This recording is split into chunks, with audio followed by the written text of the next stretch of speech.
Welcome to our channel. Today we how to install Google Photos for thumbnail previews and exports, beginner guide step by step clearly. To install Google Photos on your device, start by opening your preferred web browser.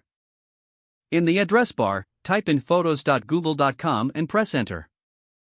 If you are not already signed in, you will be prompted to log in with your Google account. Once logged in, look for the app menu icon, typically represented by a grid or three horizontal lines. Click on that icon to open the Google Photos interface. To install the mobile app, navigate to the App Store for iOS or the Google Play Store for Android.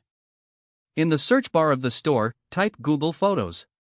Select the Google Photos app from the search results.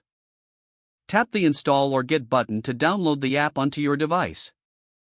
Once the installation is complete, open the Google Photos app. You may need to grant permissions for the app to access your photos and storage. After granting permissions, you will see your photo library populate within the app. To enable thumbnail previews, go to the app settings. Look for the option labeled Thumbnail Previews and ensure it's toggled on.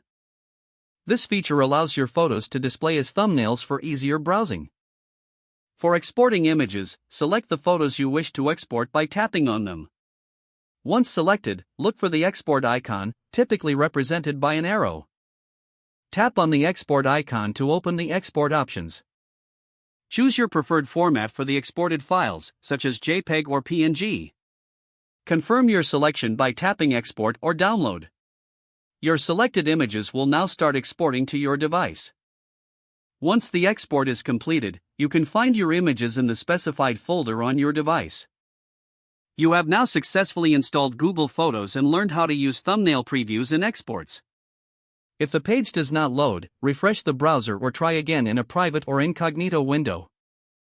Make sure you are using the correct email address, then retype it carefully to avoid small typos.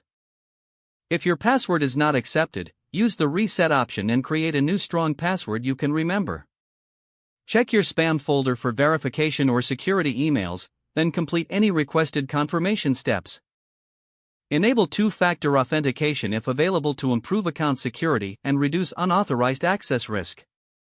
After signing in, review your profile details so your contact information and settings are accurate and current. If you see an error message, note it down and try again after restarting your device and internet connection. Don't forget to like this video and subscribe to our channel for more step-by-step tech guides.